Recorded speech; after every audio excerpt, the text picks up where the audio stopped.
All the world's a stage. And all the men and women merely players. They have their exits and their entrances. And one man in his time plays many parts. And this is the hardest part I have ever played. These are the voyages of the USS Boudica.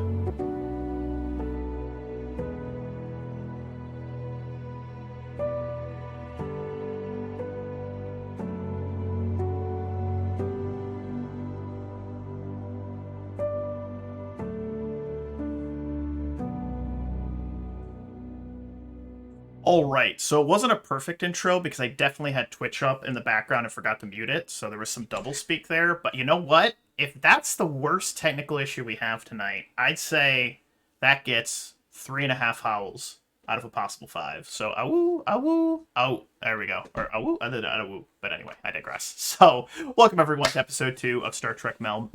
This is a Star Trek Adventurers actual play run by myself and 5 really cool folks that I consider my friends. We did our pilot episode 1, roughly 3 weeks ago. And then we had a bunch of folks traveling. And, well, here we are, finally back, which is delightful. And so what I'm going to have everyone do is we're going to go around the table, have them introduce their characters. I'm going to do a quick synopsis of what transpired last session. And then we're actually going to pick up right where we left off the last episode. So let's go from Matthew, Alex, Commander Mitchell, Adrillian, and then Fizbo. And then we'll go ahead and dive right into this. Hello, everyone. My name is Matthew. I play the captain of USS Boudica, Suri Hagen, a female Vulcan Betazoid hybrid who has just been granted her first command on this vessel. My name is Alex. I am playing the Joint Trill Commander Rin, the acting chief engineer on the vessel, and probably the one with the highest body count accidentally so far. Hi, I'm C4A, and I am playing Andromeda Mitchell, the first officer. She is a Trill and Betazoid hybrid. Hi, I'm Drillian. I play Commander Samina Velia, human Starfleet intelligence officer.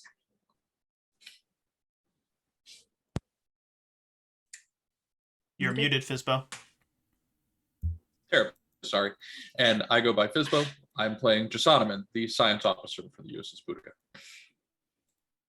Very good. And of course, I am Dare Wolf, the game master. So during our last episode, I'm really just going to hit the major points, the major plot points that transpired. Long story short, a certain acting chief engineer found a certain tiny little black box. There were some strange power fluctuations. A certain captain had a conversation with a diplomat who was Vulcan, but wasn't acting very Vulcan. There was maybe a little bit of awkwardness that transpired during that conversation. A certain Commander Jasoniman made a coffee so strong that his heart nearly stopped working. But the good news is, a suppressant, and he was quite fine.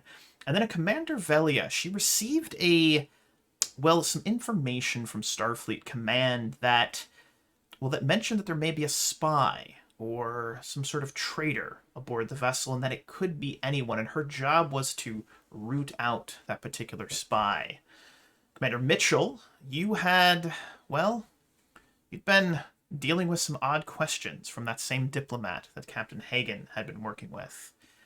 And lastly, you had all come to find out that a woman, pretending, masquerading, seeming to be a captain in Starfleet, but likely not actually a captain, was aboard and was, plotting some nefarious things. At the end of our last session, the chief engineer had done an emergency stop. The vessel was at maximum warp, heading off to meet with the admiral, as well as a small fleet on the Klingon border. And as the ship came to a sudden and jarring halt, the dampeners went out, all of the power cut out. There was a good 2 to 5 seconds of time where everything was just flying around. And as the emergency lighting came back on, we saw that the holodeck program had ended, but the But our good diplomat, the Vulcan diplomat, his head was tilted strangely to the side, and he seemed to be unmoving. So we're actually going to pick up right in the holodeck where we see the diplomat kind of leaning strangely to the side there. We see Captain Hagen, Commander Mitchell, Jasoniman, all out in the hallway, hanging out and trying to maybe get themselves up, move around a bit, gain their feet, find their feet, as it were. And I'd like to just leave the scene to you all. What would you guys like to do? Samina is going to tap her badge, calling for medical. Sorry, I'm brain farting. It's been 3 weeks. Velia to medical. Who do you guys think would answer? We've got a couple of NPCs to choose from. Who would like to activate one of their supporting characters?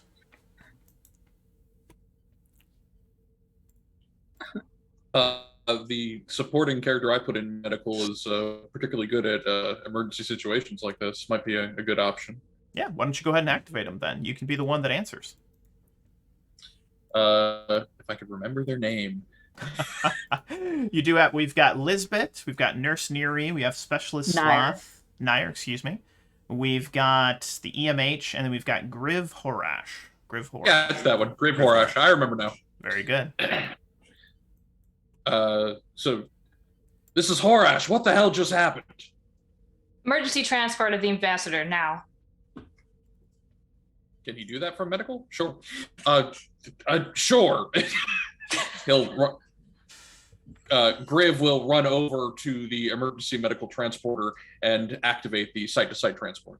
Beautiful. There is that kind of flash of blue light. You hear that kind of noise, and you watch as the diplomat is spirited away, transported away from the holodeck over to the medical bay.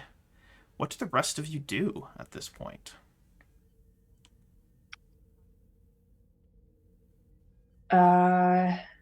Probably check with other department heads and other next in line just to get reports for what happened all around the ship.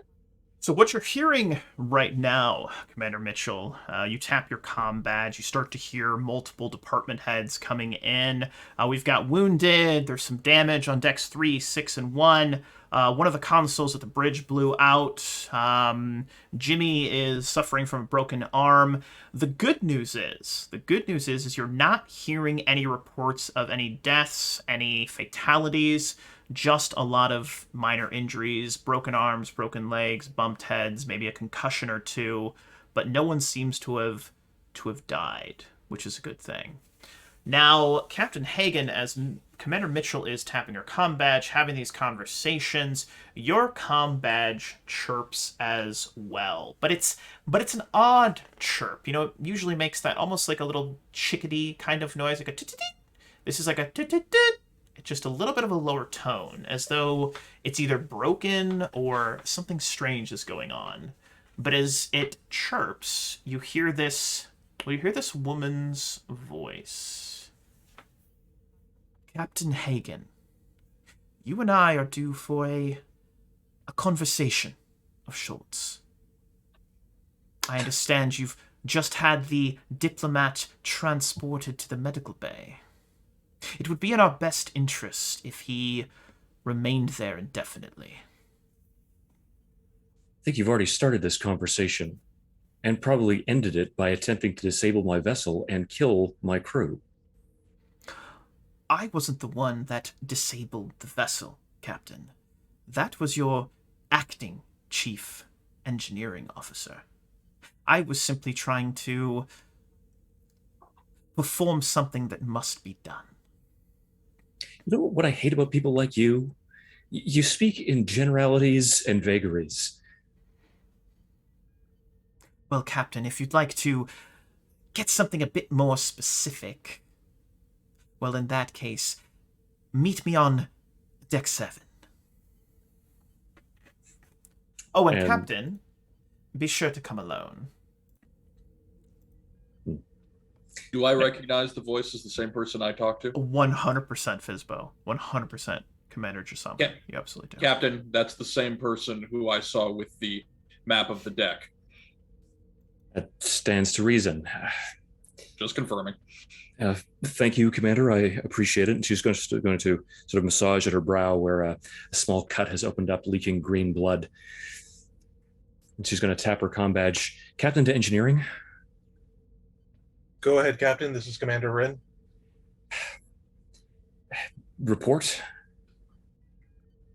We were moments away from a warp core breach. I had to act rashly and cut power to the core to keep the ship from detonating. I'm working on getting backup power back and running. Focus on engines and defensive systems. If there's anyone wanting to take advantage of our weakened state, I'd like to be able to fend them off. I'll make that top priority. Very good. Commander, if you will, please liaise with Commander Mitchell, First Officer, and I believe I'm going to be disposed for the next while. All right, I'll make sure to do that. Captain out. And the captain is just going to turn to the other two commanders. Captain, I did not think it wise for you to go alone. Nor do I. Well, fortunately, I'm captain, so it doesn't really matter what you think in the end. But I do appreciate your concern, and she raises sort of a hand in a placating gesture towards Commander Mitchell. I am familiar with Starfleet regulations regarding captains and the duties of a first officer, but this person's probably set booby traps across the ship. That's likely true. She did say to come alone. Did she mention anything about coming unarmed? And she's just going to reach down and pat the Type 2 phaser at her hip. I wouldn't be that foolish. Commander, I suggest you make your way to the bridge and coordinate relief and repair efforts from there. Of course, Captain. And unless there's anything else the other two officers have to say or suggest, the captain is actually going to make towards the deck 7. Beautiful. Beautiful. Does anyone have anything else to add before we move on to deck 7?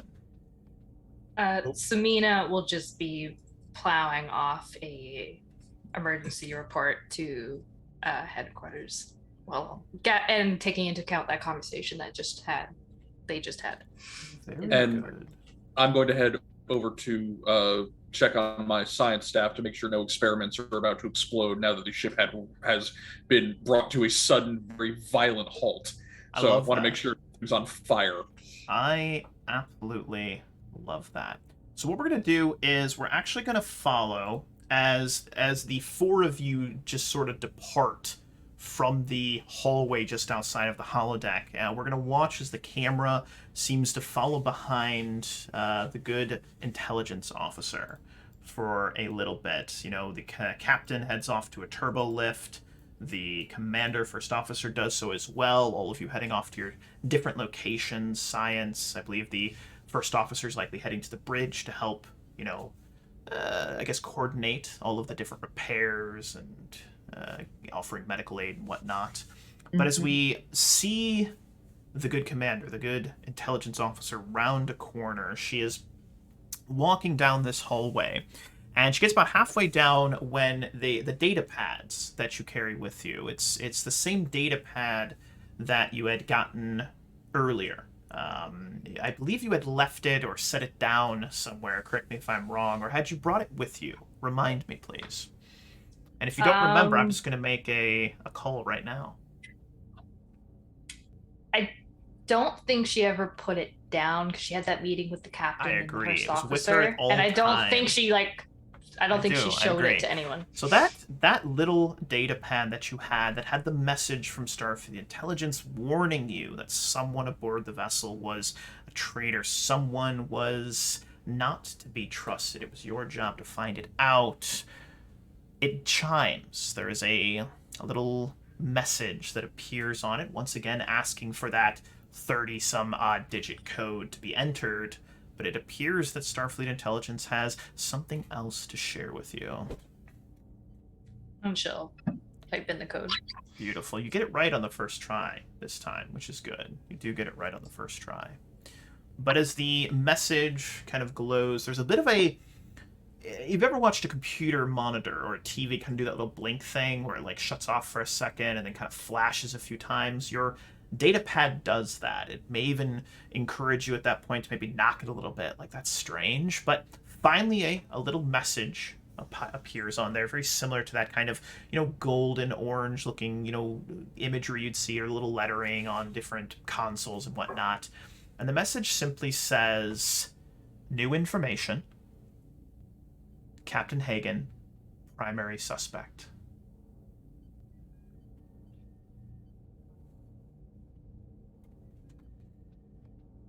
All right. Probably while she was in that, the pad beeping probably would have interrupted her, actually, so that she was in the midst of trying to access the security of the area that Captain was wanting Suri to go. Getting the cameras, the audio feed, getting all that stuff. This would have come in, and now Samina is like doubling those efforts and probably starting to head in that direction. I love where your mind's at, Samina. I absolutely love where your mind's at. Also, thank you, chat, for the extra momentum for our intrepid crew. They will likely need it tonight. They will likely need it. So, Commander Samina, what I'd like you to do is I'd like you to make a... It's going to be a control security difficulty of 2. You know the ship pretty well. You've got... higher up access codes for these types of situations, it's like Federation Patriarch style stuff, but we won't bring that into the conversation. So go ahead and make that check. You do have 2 momentum currently.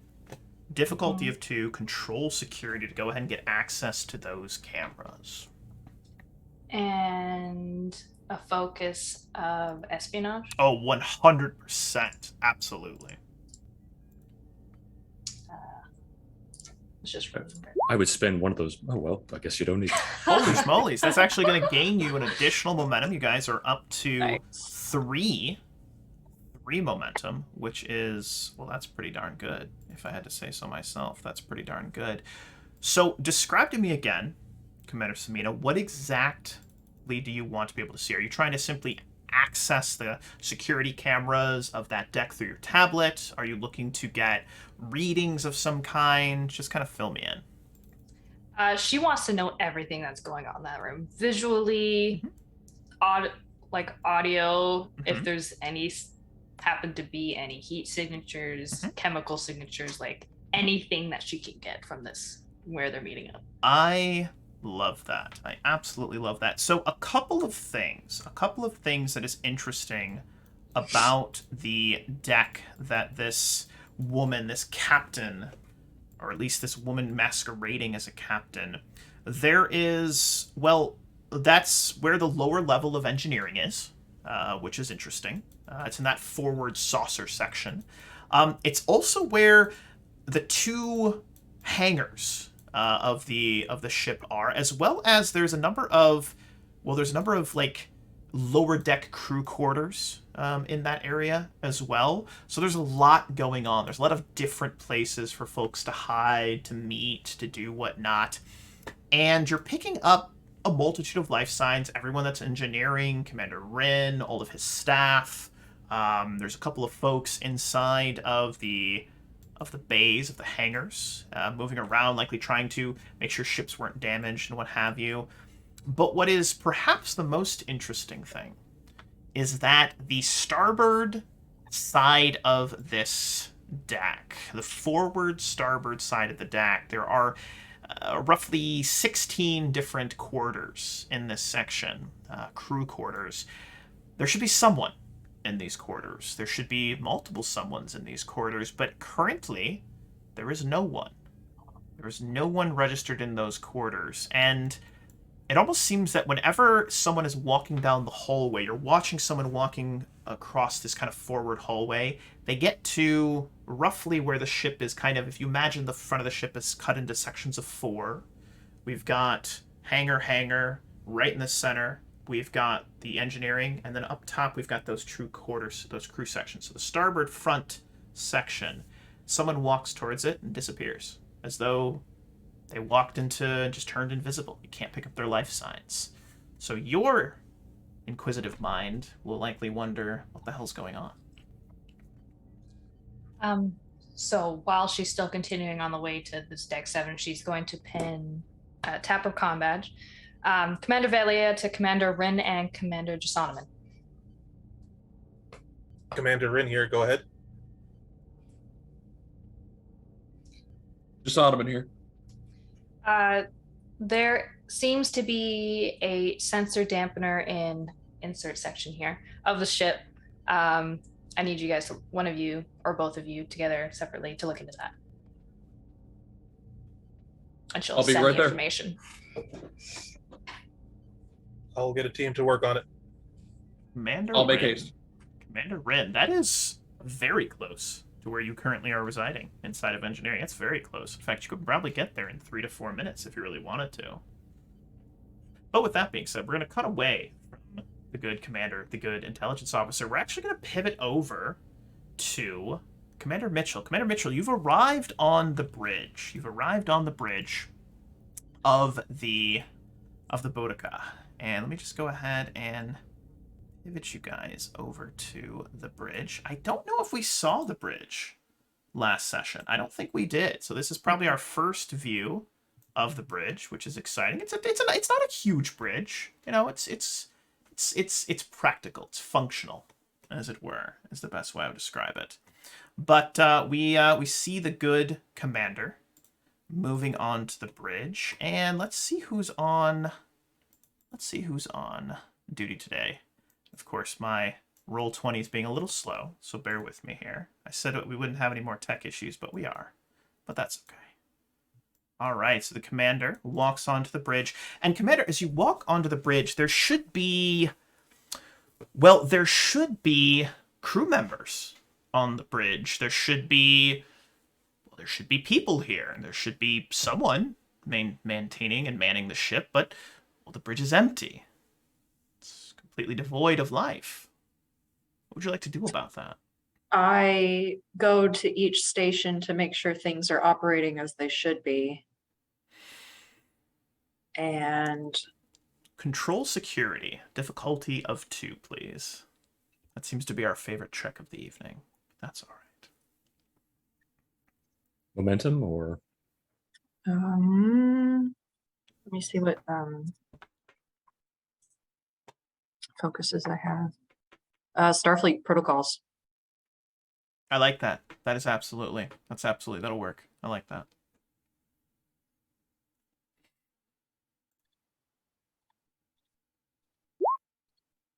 Oof. So, here's the thing. It's a pretty common, easy check to go around and verify that everything's functioning. There's no red flashing lights. There's no strange noises. There's no alarms, beepings, anything of that nature. So you do a quick scan. You walk around. You think everything looks good. Everything seems fine. The complication of not succeeding that check, and I'm actually going to spend 2 threat to have this happen, is you hear just a little bit too late. You hear footsteps behind you, and you hear what sounds like a phaser being charged up. Not necessarily to fire, but definitely to be ready and prepared to shoot at you. And as you go to turn around, a voice calls out to you. I wouldn't do that if I was you, Commander. Eyes forward, eyes ever forward, Commander. Does she turn? Does she keep looking forward?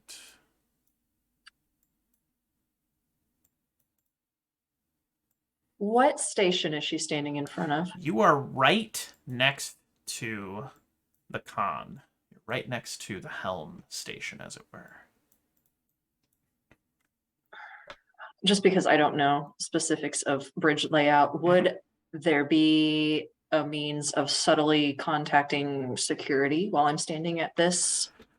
Well, here's an interesting and a good learning moment, as it were. You can spend a momentum to create a kind of advantage, or to maybe change the scene ever so slightly if you'd like to. It's called creating an advantage. So you'd be like, hey, I'd like, maybe there is a security button by the bridge. There's a little like a help me button. You know what I mean? Maybe there is. I don't know. But you know what? Be creative. And I have, of course, final arbitration to be like, no, go F yourself. But I'm a pretty cool guy. I'll probably But say would yes. you tell us that before we spent the momentum? Absolutely not. Okay. Y'all cool if I use one? Yeah. One thing, rules as written, it is actually 2 momentum. It is 2. You're right. You're absolutely right. You're absolutely right. So it's 2 momentum. Forgive me. Oh, well, I mean, I don't have to do that. It's a perfectly fine momentum spend. And what I would say is, mechanically, you can introduce something into the scene as long as it makes sense. It's not like the door opens and there's a massive security party. That would be rejected. But anything that's reasonable, I think Wolf will go with. So I'm a pretty reasonable guy. that's a lie. Okay, yeah, I'd like to try for that, and then. So there is a here's how we're gonna play this. There is a particular keystroke, a number of keystrokes you can do on any console on the bridge that would alert security that there is an issue on the bridge that needs rapid attention. So you are able to subtly reach up, doot, doot, doot, doot, doot, doot, and the way that it's set up is that only the first keystroke makes a slight sound. The rest are silent. The voice behind you continues. You would do well to step back 3 feet from that console, Commander.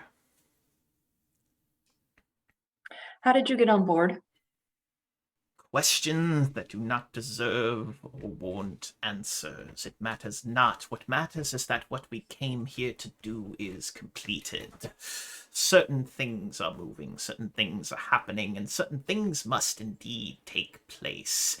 Your little crew is simply a means to an end, and so we ask that you simply step aside, allow us to do the work that must be done, and then you can go and have your Federation-like fun. What she's going to do next, lock down the computers. So whatever that verbal command would be. I love where your mind's at. So she gives a verbal command, locking down the computers. The computer acknowledges, Commander Mitchell, Alpha, Bravo, Delta, Niner, 6-4, whatever it is. And the computer locks down. The voice behind you begins to chuckle. Oh, Starfleet, Starfleet, Starfleet. Always so by the book, always so predictable. Thank you, Commander, for your help, and if you'd be so kind, carry on. You hear what sounds like a transport, but it's different. It's less of that kind of noise and more of a whoop, whoop, whoop, whoop, whoop, whoop, whoop, whoop, whoop. As you turn around, you see for a briefest moment what appears to be an Andorian wearing red Federation clothing, and you count 1, 2, 3, and a black for First Officer Commander Pips, and he disappears before your eyes. What would you like to do, Commander Mitchell?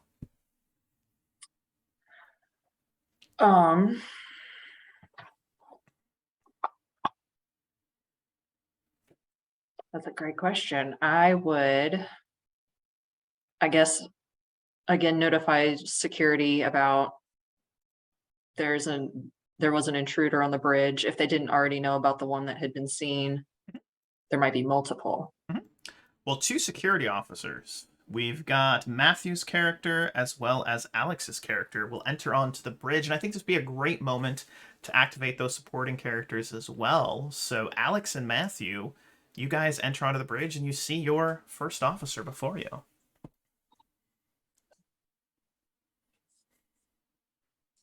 So I guess walking in behind the other security officer is this sort of really rather squat, diminutive Zach Dorn, pudgy faced with those creased wrinkles and this sneer of derision and smug superiority. He scans over the bridge, phaser drawn, but actually kind of not quite cowering behind, but standing slightly behind the other officer. Commander? There are potentially multiple intruders on this ship. If you didn't get the message from earlier, one seems to be under the guise of a captain. The one that was just here is Andorian and seems to be a first officer. Mm-hmm. And the officer there, Azernel Kroll, you recognize him, turns over to his compatriot. You say, I always told you, all the security measures on this ship, they are atrocious. There's no sense of strategy to it. No sense. Infiltrators everywhere. So that the human officer standing next to him just has no actual rank pips on his uniform, but has non-commissioned insignia, showing that he's not gone through officer training. Has his phaser in hand. Just look, can we just not go over this again? It's like every hour you have to harp on about this. Clearly someone has to harp on about these things. The superior officers aren't doing anything about it. This isn't the place to be talking about that when our superior officer is right in front of us. Well, clearly she would value my suggestions if only they were sensible. Gentlemen, go down to deck 7. The captain is there. She may be needed of assistance. We'll head down there. Of course. Captain should be on the bridge. Nonsense. And as the two of those officers exit out, still arguing with each other, Commander Mitchell, there is a beeping from the tactical station, which is just behind the first officer, as well as the captain's chair. But there is a and you would recognize this as ship detected. This is a very common sound that you would hear, but there is a ship that has been detected. And as you maybe look over your shoulder back at the station and then up at the view screen, you see a vessel. You see a very strange looking vessel before you, and you notice that as it appears to kind of shimmer into existence, and you would recognize it as it looks as though it's dropping out of cloak. And what you would see is a Prometheus-class vessel before you. And it kind of comes right up next to the Boudica. And it just almost comes nose to nose and just sits there. Kind of almost as though your guys are in a staring contest at this moment. Kind of in a staring contest. And what we're going to do is we're going to go ahead and leave that scene right there, because that's fun. And we're going to pivot over to now Jasoniman. Jasoniman, where were you heading off to? What was your game plan? Well, I was originally going to check on my staff and anything else in the lab that might have, even though it's okay now, if things were too rattled, I don't know what we had going on that might have been affected by the sudden stop. But then I was told about a sensor dampening field. And so I briefly checked to make sure any of my staff were okay, then grab my 1 or 2 most trusted and head over to see if we could quickly deal with this field. Love that. I absolutely love that. So what we're going to do is we're going to pivot back over to the hallway map, where we're going to see Jasoniman making his way down the hallway. And Jasoniman, you are going to round a corner, which has kind of been a theme of tonight's episode. Lots of corners, lots of rounding of them, as it were. But as you round the corner, Jasoniman, you are going to see a small little black box just sitting in the middle of the hallway. It appears to be, maybe maybe big enough to where your hand could hold it. And it's just sitting there. And the reason that you see it, the reason that it catches your attention is that as you round the corner, it looks as though someone had perhaps dropped it from maybe a foot or two up in the air, and it just kind of goes, plops to the floor with a soft, dull thud. What section am I in specifically? You are on the deck 4 right now, where science is. Deck 4. What section? Let's see here. You're in the starboard forward section is where you're at. Computer, erect emergency force field. Deck 4, the section you just said, starboard section. Starboard forward section. Starboard Alpha forward 4. section. I like that. The force fields bling into existence. You see that kind of shimmer, that almost kind of clang noise that happens when they come into existence. And I take out the tricorder. Beautiful. Let's go ahead and have you give a insight and science difficulty of 3 on this one. Difficulty of 3.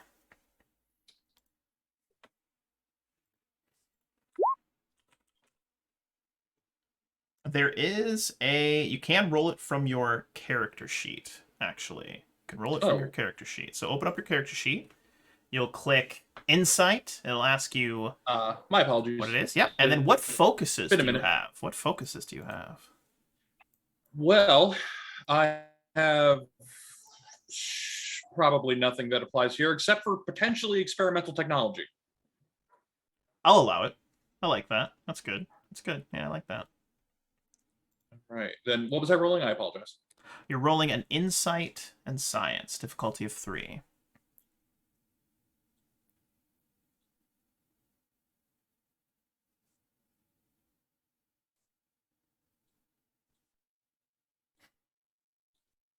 And you would say yes to focus. Whoa! Let's go! Wow! That gains you 1 momentum, and you succeed at the check. So, a couple of things. I've got some very good news. I've got some less good news. No real bad news, just good news and less good news. Which would you like first?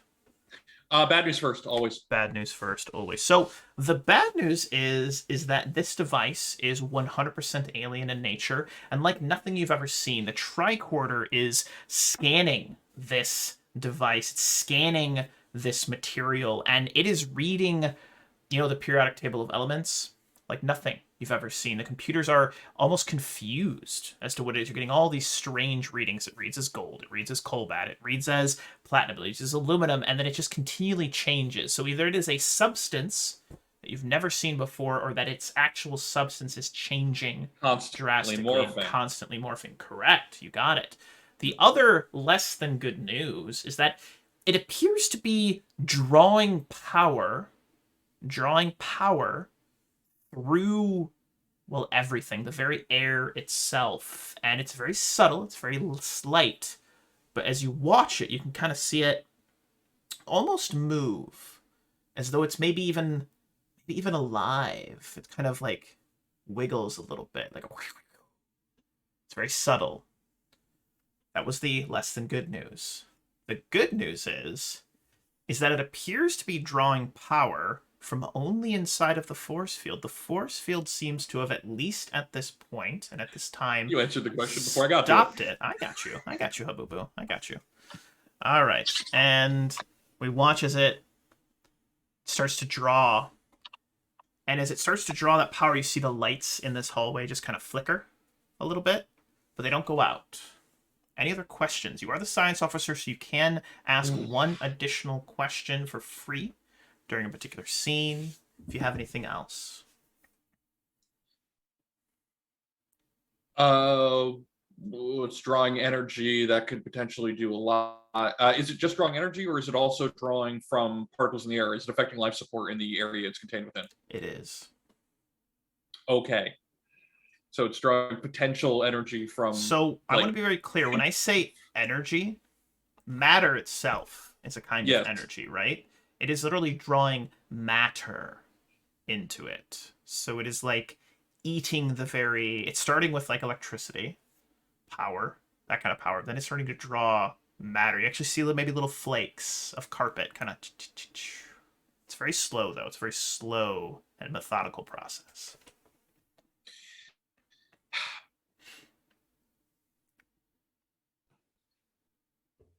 Captain Hagen, this is Science Officer Deshanaman. Are Captain you Hagen, currently available? You have just stepped out of the turbolift onto deck 7. Captain here.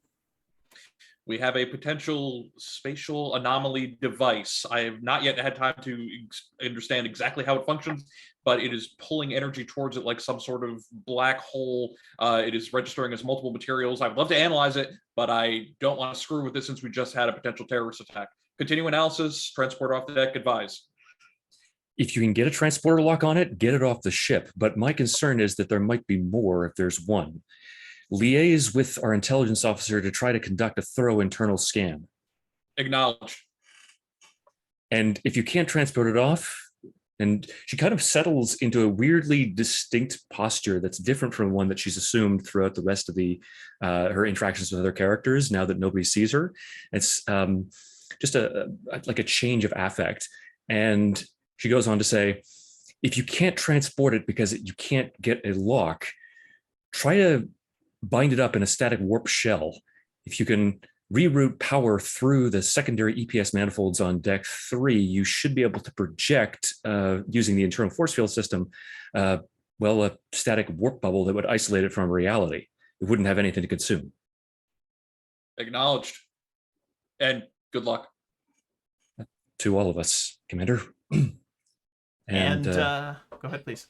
She'll just tap off her comm badge. Beautiful. And we're gonna pivot away from the captain for a moment. Commander Rin, now were you personally going to go off and investigate this dampening field of sorts? What was your battle plan? Or were you going to send a team to do it? You've got a lot going on. The ship is in disrepair. I think what Commander Rin would be doing at this point, he was pretty much asked point blank to go check this out. He has enough trust in the engineering team that they can get power restored. He has, however, given the order not to bring main warp power back online until they know that device that he found that was causing the surges have all been located and dealt with. I love to try and make sure that situation just doesn't start right back up. Yes, absolutely. Yes. See, this is why you're the acting chief engineer. Maybe you'll be the official chief engineer. I know the captain can make promotions, right? You can do field promotions. Is that a thing you can do? We'll see. But all right, moving away from that. So, Commander Rin, you head out once again into the hallway. It's a great map background because it's so versatile. But you head out into the hallway and you begin to make your way through. You actually start to make your way through one of the hangar bays because it's the fastest route from engineering to get to this starboard forward section, as it were.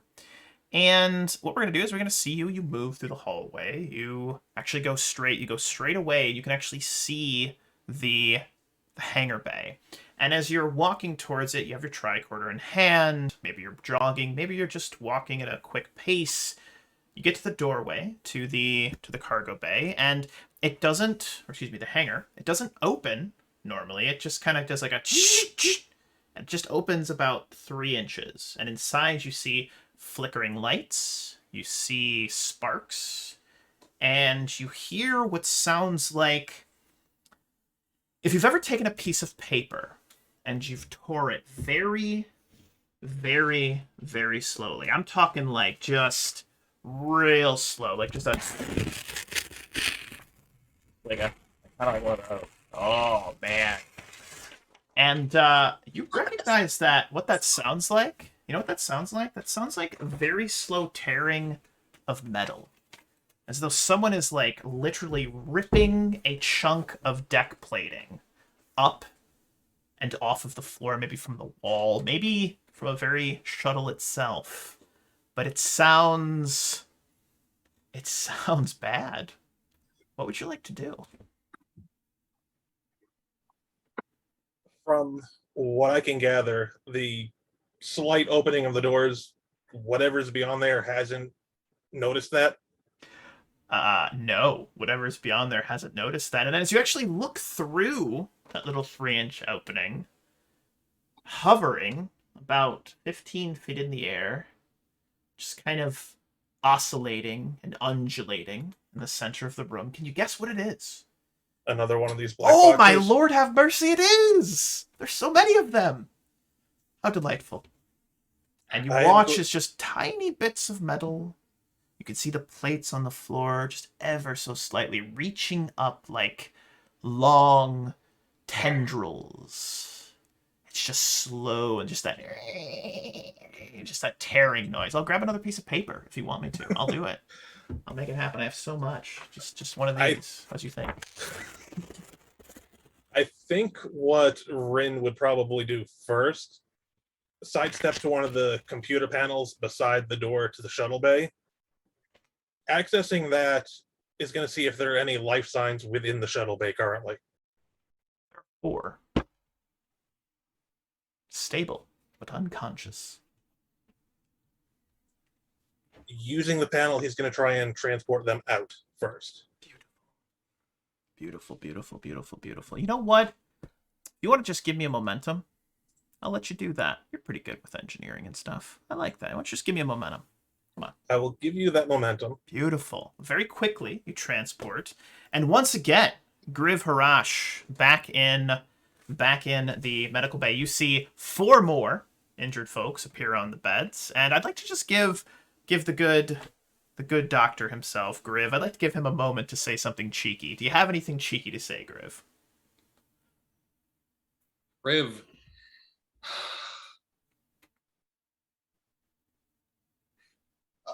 Something cheeky for Griv to say.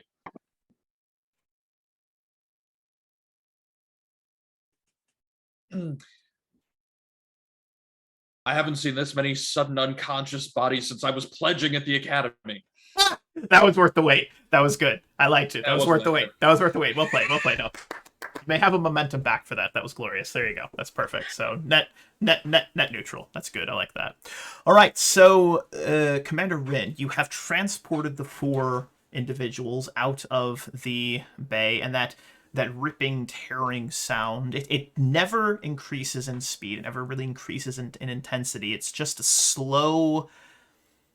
It's like watching grass grow kind of thing. It's like watching a piece of metal slowly time-lapse and rust.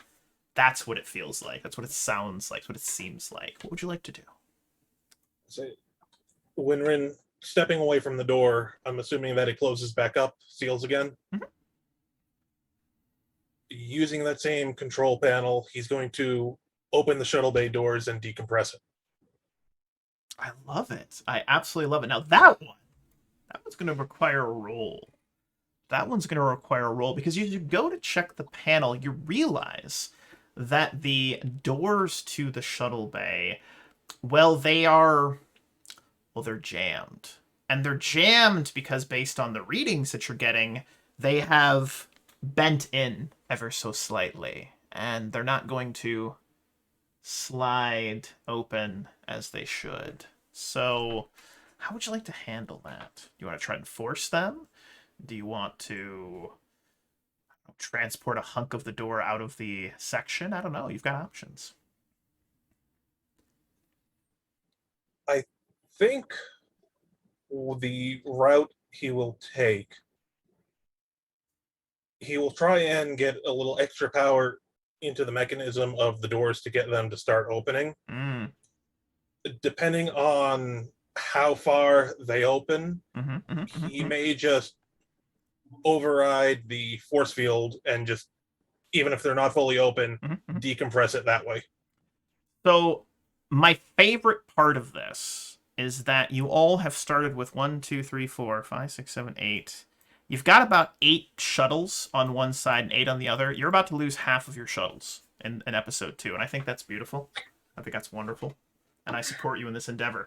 You know, I don't have to destroy the ship. Commander Rin's going to do it for me. So thank you, Commander Rin, for all of your hard work and endeavors in making this a quick and very explosive quite succeed at the end of the first series. episode. Had to try again. Second episode. Yes, halfway through. I'm nothing if not tenacious. I love where your mind's at. So go ahead. This is going to be a control engineering. Difficulty normally is going to be a 3 because of the complication of it being, bent. Normally just like a 2. I'm going to go ahead and spend a couple threat because I got them. And I like to make things interesting. So my couple of threats going to be another 3 threat. 1, 2, and 3. And I'm going to make it a difficulty 4 with a complication range of 18 to 20. Proceed, Commander Rin. In that case, let's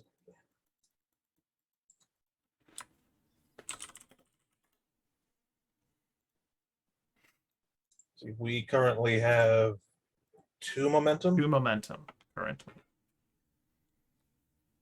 And you know what's going to happen if you feed me threat. I encourage you to feed me threat. I know, it makes it fun. I'm only going to use 1. All right.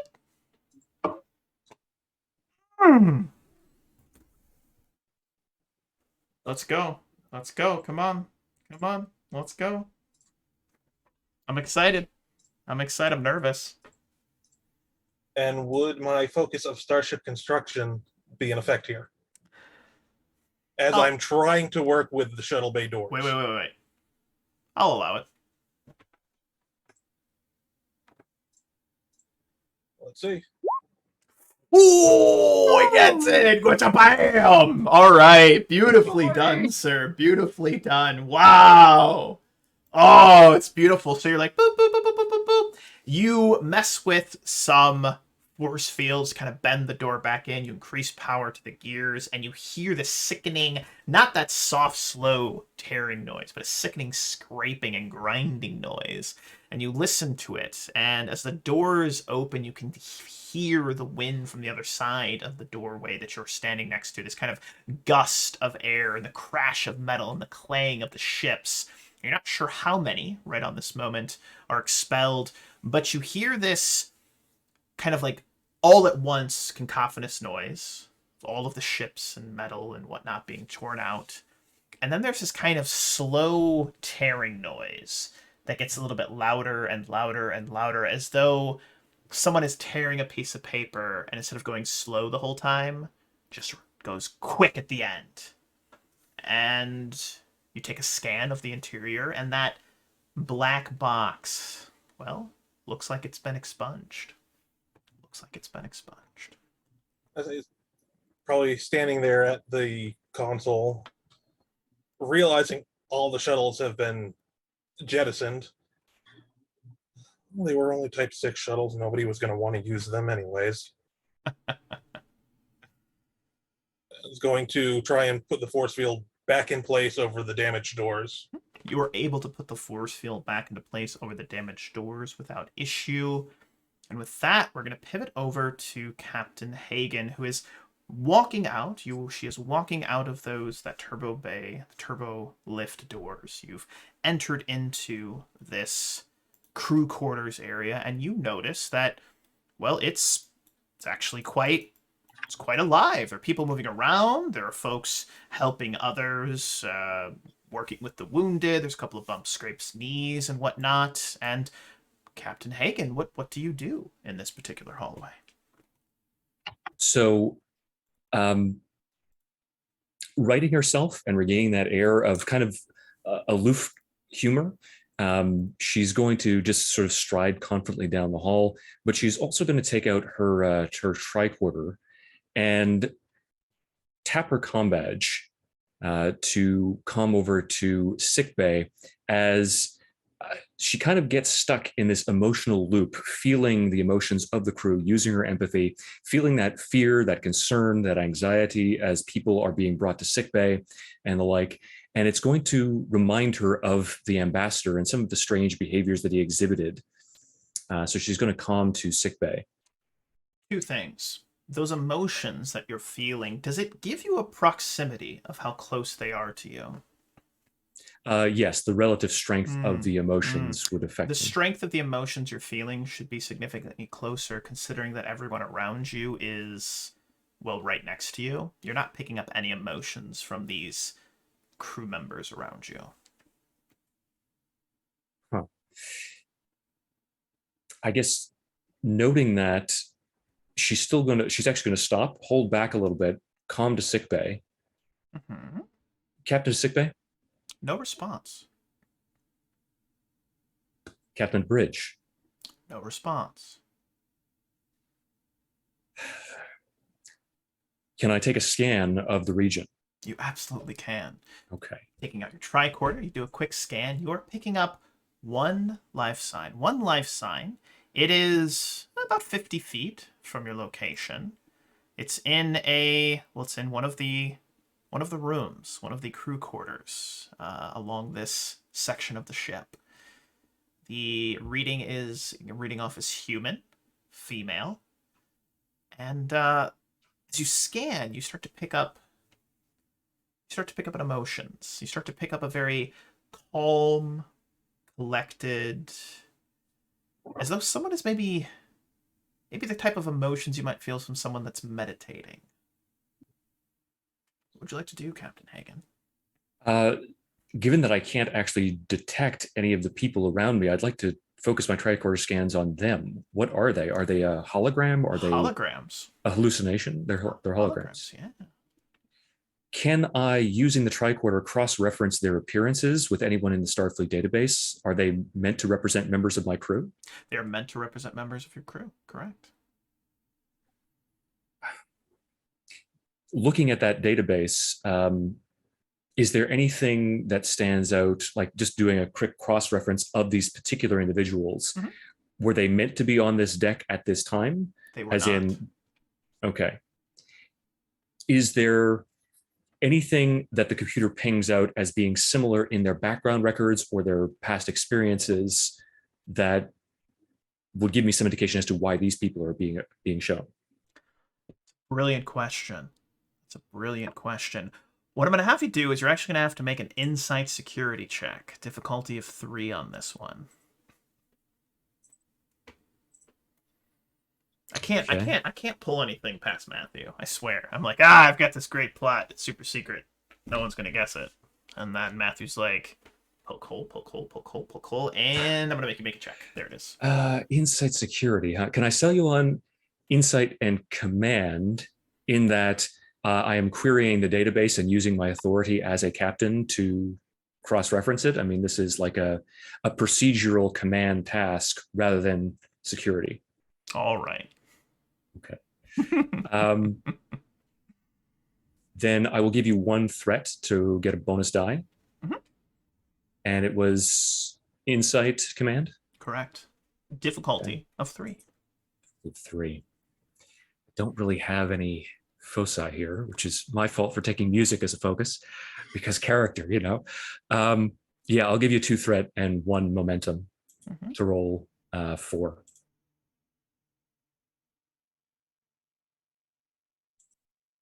No applicable focus. Ooh. And I do have bold command, so I'm re-rolling that. I almost got it. Come on.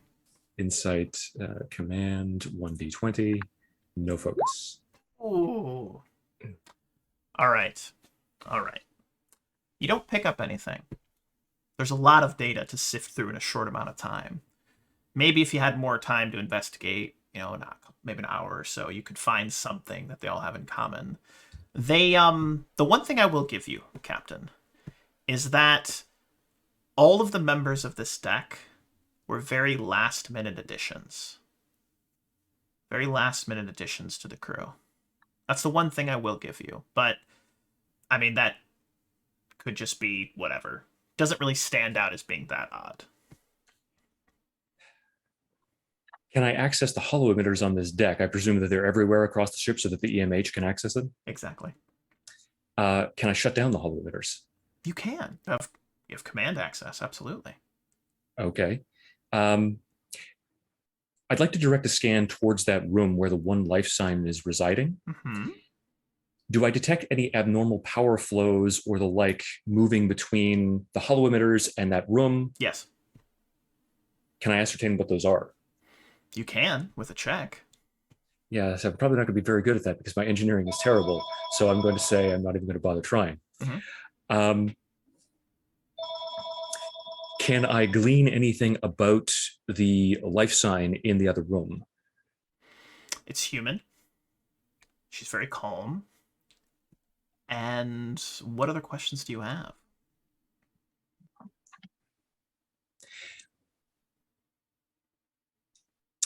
Is there any kind of signal going in or out of the room that might indicate she is in contact with somebody You know what? or something? Give me 2 threat, and I'll answer that question for you. That's not how ask a question works. It's one. I'm the It's game one master. for one. I'm the game master. I can make up my own rules. Okay, that's not a fair cop, but damn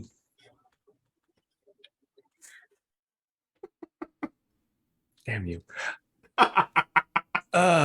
Fine, take it. All right, I'll take 1 threat because I'm just being a goober, but I'll take the 1 threat. Yes, there is an active transporter lock on her. There also appears to be a... Well, it doesn't look like a normal transporter lock. It looks to be slightly more advanced. Unless you want to make a check, I'm not going to give you exactly what kind of lock it is, but it is definitely some type of transporter lock. Okay. Then using my connection to the holodeck emitters, I would like to try to create some kind of tachyon field that would disrupt transporter activity. So, you remember that threat you just gave me? Yeah, I do. I'm going to spend that. Okay. Spend 3 more. And you're going to hear a voice behind you as you're attempting to access the holo emitters. You'll hear a voice. Captain, I wouldn't do whatever it is you're about to do. Set down the tricorder, set down the phaser, and let's you, I, and my good captain have a quick chat, shall we?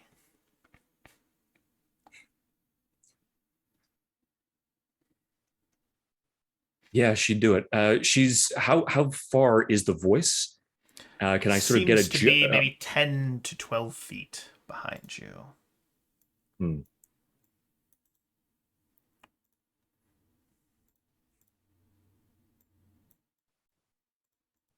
Yeah, she's actually going to try to turn and drop to one knee and fire a phaser. Ah, let's go! And that, my friends, is where we're going to take a quick 5 to 10 minute intermission because that's absolutely fantastic. But stick around, y'all, for part 2 of episode 2, Shadow of the Empire part 2, when we come back in just a few moments. So, yeah, stick around. We'll see you shortly.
I just For that kid. I just want to let you know that I had muted so that everyone caught the tail end of that conversation because I thought it was hilarious. They're like, yeah, just kick your friends in the shits. It's a thing that everyone does. You know, all the cool kids are doing it, so why don't you?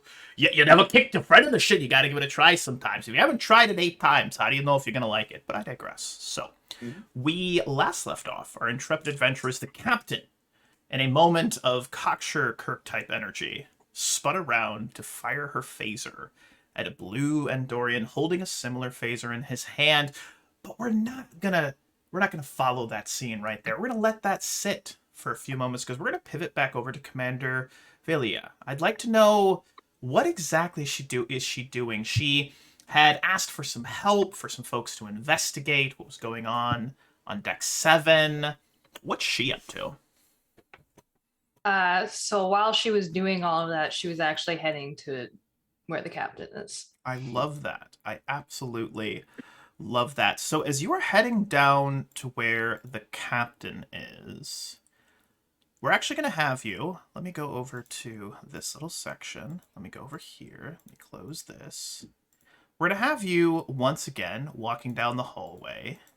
You are on... Let's see, what deck did we say? Does anyone remember what deck we said the holodeck was on? I'm having a mental block. Forgive me.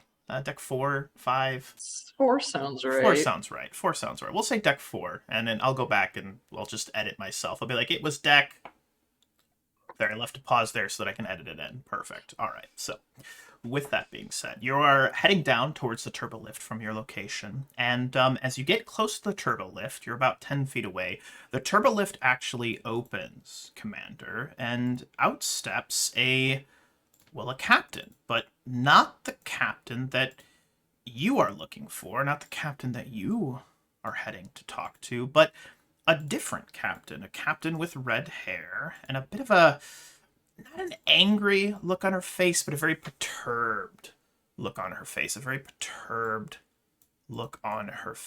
And she sees you and she says, Commander, we need to talk. Is this an okay time? It's okay as any time. I assume you've gotten my messages I've been sending you? I have. Good, then you're aware of the seriousness of this situation. You're aware of how imperative it is we end the plot against our good diplomat's life. Captain Hagen is an enemy spy, an enemy agent working against the Federation, working against the very tenuous peace that we hold on to. I understand that my presence might seem a bit odd, but we weren't sure who it was. We had to be careful. We had to lay some traps to draw her out. I trust that I have your support in ensuring that what must be done is done.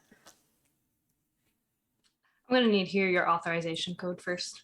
Oh, but of course. My authorization code is Alpha Niner Bravo Phaser. And she's going to go to fire at you, actually, in this moment.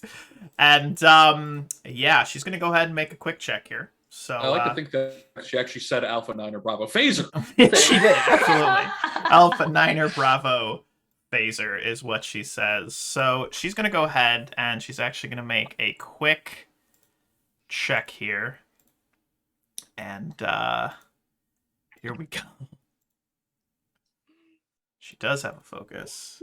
0 successes. 0 successes from Captain Eva Cole. So she goes to fire the phaser, but Commander, I believe that you saw this coming. You can read people. You knew from the moment she opened her mouth that she was telling you naught but lies. She draws the phaser, firing. You dive to the side, just around a bulkhead. You can see that spark, that kind of noise as it lances out. And what is convenient is that you're right next to a security locker. There's a couple of phasers inside that security locker if you need to get into it. Because, well, I don't want to kill you. I just want to kill Matthew. So I'm going to give that one to you for free. All right. So what would you like to do in this moment, Commander? Well, Samina always has a phaser on her. Mm-hmm. She would immediately step out, point blank, shoot at her. I love that. Go ahead and make that check. That is a control security difficulty of 2 to hit her. Security. And I do just want to say, Wolf, Yeah. her control is incorrectly input. You have it as a 1. Oh, I do. Well, that's okay. But- We're gonna allow it. I think the cinematics of this, I think that works. I'm gonna allow it. I'm gonna allow it. That's just good. for future reference. Yeah, no. I'll go And ahead. she would have Thank you. failed anyways. I checked the dice. Yeah. That's good. Should be a little bit higher than that, but I digress. Focus of tactical security. Oh yeah, absolutely. I love that. Oh! Oh my stars! Go ahead and roll us a couple of challenge die. I believe the Type 2 phaser is 6. Correct me if I'm wrong, or is it 5? It's security plus 3, I think, isn't it? That sounds right. Yes. So 8. 8. Yeah. Go ahead and roll those challenge dice. I'm rolling 8 dice. Yeah. Wow. Broski. Is that 11? Yeah. That's 11. All right. Well, here's the thing. As the phaser lances out, what setting did you have it set to? Oh my god. She probably would have had it on stun. All right. So the phaser lances out. It strikes this Captain Eva Cole straight in the chest, and you watch as she shimmers and fades for a moment, and then just disappears before your eyes. And you realize she was none other than a hologram. Ooh. Sorry to nab it. She's gonna immediately page Mitchell. Commander Valia to Mitchell. Commander Mitchell, you're staring out the view screen at a Prometheus-class vessel nose to nose with the Boudica when your comm badge chirps. Mitchell here. I've just encountered a facade of a captain, not our captain. And there's a dampening field in insert section of ship here.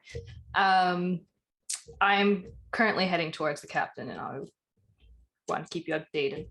Understood. I've also sent members of security down there as well. And she just, stares at the ship out of the view screen. We have more company. We do? I think that's a great moment for the good Commander Valia, to go ahead and head through the turbo lift, head down to deck 7. But we're going to pick back up with Commander Mitchell. I'd like to follow Commander Mitchell here for a second, because as she mentions that we have more company, there's a chirp. There is a communique from the comms, from the communication station. The ship is hailing you. This Prometheus-class ship is hailing you. I guess I need to unlock the bridge first, so...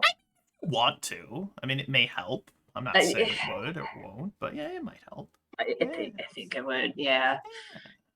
I like where your mind's at. So you unlock the bridge without any issue. Yeah, and I'll answer the hail. Perfect. The view screen, its audio and visual, pops up, and you see a red-headed captain. The pips, the comm badge, the red uniform, surrounded by several other red-headed captains aboard this Prometheus-class bridge that you see before you. This particular captain, the one sitting in the captain's chair, addresses you. Commander Mitchell, I presume. You have the benefit of knowing my name. May I have yours? Captain Eva Cole.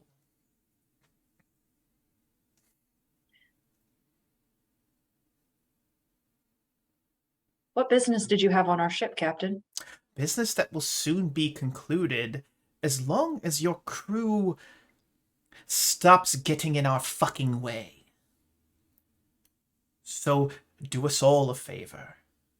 And as she says this, all of the copies of her turn towards the view screen, and in unison they say, and give the order for all of your people to stand down.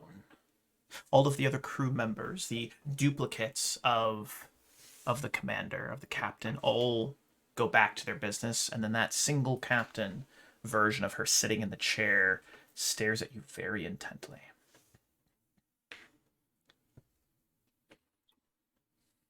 You know I can't do that. Oh, you certainly can do that, Commander. The question is, will you? It's not a question of ability. It is It's a question of desire, a question of intent. I intend to see my mission completed either with your help or through you. If you choose through you, then I guarantee I shall survive the day. But you and all of your crew members will not. So the question you must ask yourself, Commander. She stands up, getting very intense. There is this kind of red flush to her face. Her brow starts to look even more angry. Such a juxtaposition to the very calm, cool, collected expression you have on your face. The question, Commander, is, are you willing to sacrifice all of those precious lives aboard your vessel to achieve some kind of honor, some sort of justification that you did the right thing? I don't think you will. I think you will choose the life of your crew. But then again, I'm not the one making the decision, am I? On the subject of our crew, where are our missing crew members? Oh, they're quite fine. I require proof. You're not in a position to be making demands, Commander. You're in a position to be following orders given. As you are not my captain, it is not your orders I am to follow.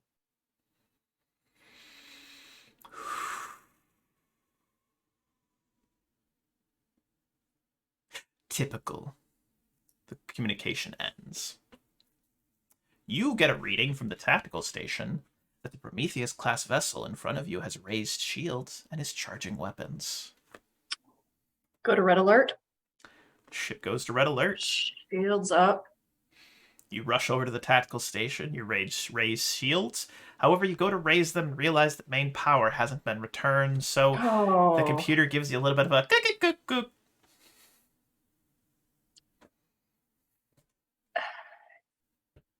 a Hail engineering. This is Commander Rin. How quickly can we get our main power back online? We still haven't been able to run a thorough diagnostic and see where these power surges the devices emanating are from. Until we can get a fix on all of those, I would highly suggest not bringing the main core online. Understood. That risk may be acceptable. We have an enemy ship ahead of us about to fire upon us. We need all energy focused toward forward shields.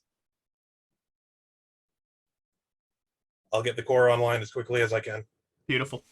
Beautiful. We're going to pivot away from that scene right now, and I love where your mind's at. I love the stoic nature of Commander Mitchell, where we're actually going to pivot over to Commander Sonneman, who you have been making your way down. I believe you were proceeded down to Deck 7 after the run-in with the device, or were you going to stay with the device? What was your battle plan? Well, the instructions from the captain, as I recall, were to attempt to transport it off the ship. I had not yet done that. Yes, let's do it. Let's do it. Let's do it then. All right, so how would you like to proceed with attempting to transport this device off of your vessel? Transporter chief? I don't know who it is. I don't know who our transporter chief is, but chief whatever. Chief Transporty, the transport specialist. Chief Transi. Transportian is his name. He's from the planet Transportian. Yes, Transportian. Chief Transportian. Transportian, yeah!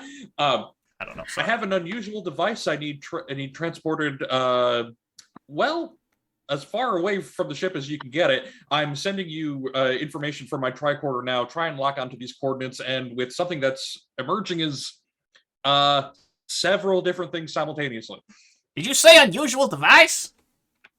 I sure did. Oh, my specialty! All right, I'm going to stop that voice now because it's too silly. But with that being said, the transporter chief acknowledges your request, begins to try and lock on.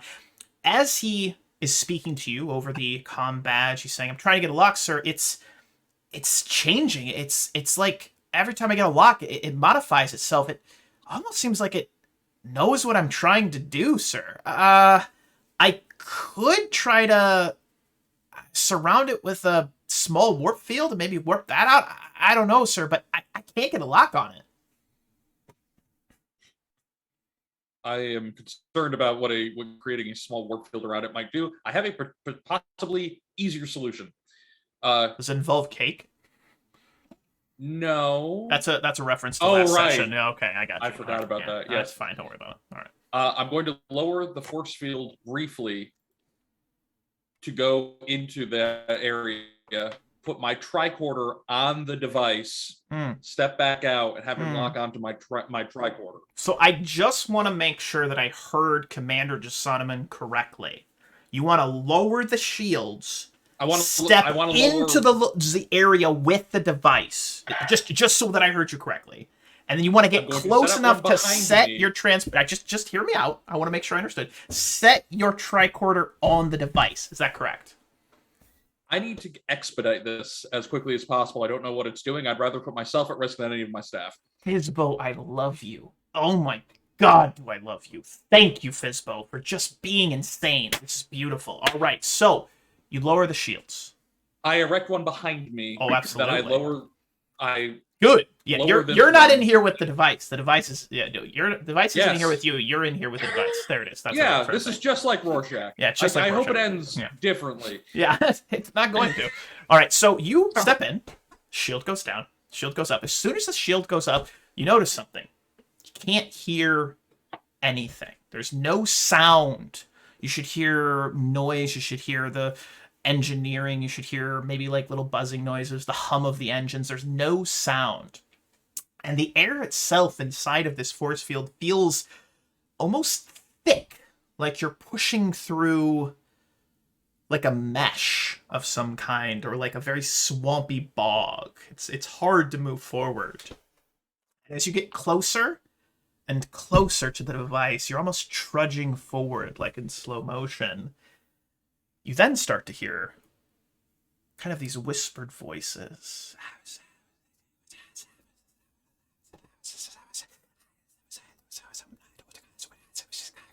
And they get louder and louder. You get closer and closer. And even if you want to stop, it is though you cannot stop. And the voices get louder and louder and louder and louder. And finally, you hear a single voice. Become one with the cube. And as you place the tricorder on the cube, you watch as the blackness from the cube begins to crawl up and over the tricorder, and then it begins to crawl up onto your hand, and you try to pull back, but you can't. It won't let you, and it starts to crawl up and farther and farther and farther. And then it goes up, and then it starts to crawl up the side of your face. And the last thing you see is darkness. The last thing you hear is, become one. And we're going to end you. Am I able to do anything while it's doing that, or that's all very sudden? That's all very sudden. That all happens. Okay, understood. Just hold on. I got you. Don't worry about it. We'll come back to you at some point. But we're going to go pivot back over to the captain. Captain, you've heard this. Captain, lower your weapon. And you spun around to shoot. Go ahead and make a control security check. Let's see what happens.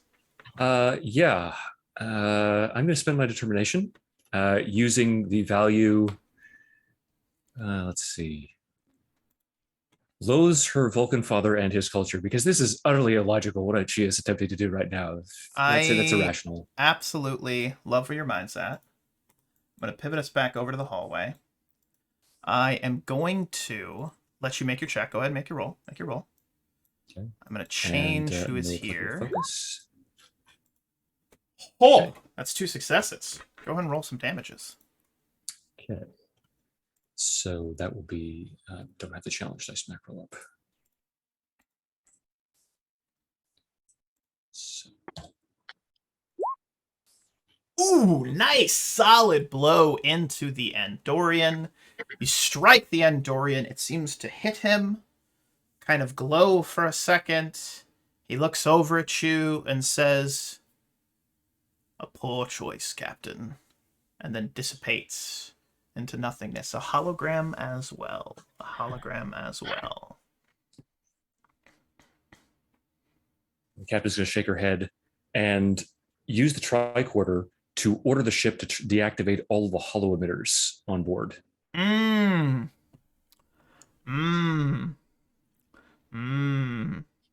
I like where your mind's at. I like where your mind's at. Go ahead and give me a control and command difficulty of 3. Because at first you try to do it, the computer says authorization not recognized. So you're going to have to try it again. If everyone's okay with it, I'm going to spend 2 momentum and 1 threat to roll 4 dice on that. Yep. Take it. I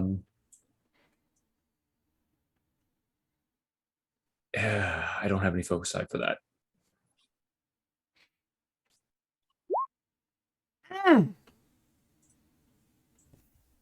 And I'll re-roll that 0. I like reminds that. Using bold. All right. I'm just going to roll a d20 on that. That's another success. Beautiful. Beautiful. So that is a success.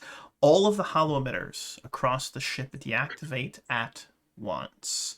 All of the people that were standing around you, the crew, which was ignoring you, for all intents and purposes, they seem to be acting on like a programming.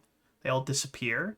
And as they disappear, you notice that this particular hallway seems a lot more damaged than it did a few moments ago. There are scorch marks, there's burning, there's actually a number of bodies on the floor. But what's perhaps a bit disconcerting is that there are both Cardassian and Federation bodies on this vessel, on this ship in this particular section.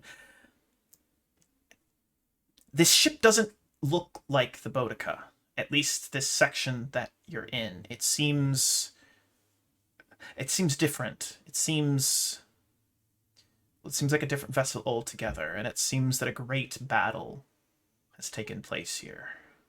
But that life sign, that humanoid life sign, still remains. And she's going to tap her comm badge. Captain of the bridge? Is it still offline? Commander Mitchell, you may respond. Mitchell here. Commander, scan the rest of the ship. Have there been any changes to the constituents, the nature of the hallways, the design? The section Affirmative, Captain. And we are about to be fired upon by another ship. Excuse me, what? I said what I said.